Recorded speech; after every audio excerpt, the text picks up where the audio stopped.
Hello everyone, good evening.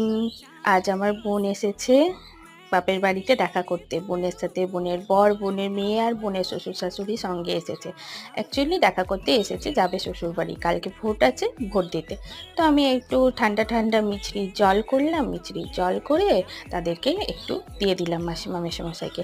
আর বাচ্চা দুটো সারাদিন ধরে খেলছে, এই এইদিকে যাচ্ছে ওদিকে যাচ্ছে। আর আমার বোনের মেয়েটা আমার ছেলেকে খাওয়ানোর জন্য একদম চেষ্টা করছে প্রাণপণে, কিন্তু আমার ছেলে যা দুরন্ত, কিছুতেই খাচ্ছে না খাবার। দেন তারপরে একটু গল্প টল্প করে খাওয়া দাওয়া করে মাসিমারা আবার বেরিয়ে পড়লো বাড়ি যাওয়ার জন্য। আর আমার বোন ওদিকে ছেলেকেও নিয়ে বসে পড়েছে, মেয়েকেও নিয়ে বসে পড়েছে। চলুন তাহলে ওরা যাক। আর আমার এই মিনি ব্লগ যারা দেখছো তারা প্লিজ আমার মিনি ব্লগটা সাবস্ক্রাইব করে দিয়ে আমার পাশে থেকো। চলুন, ছেলে এবার কাঁদবে, তাকে গিয়ে সামলাই। টাটা, বাই বাই সবাইকে।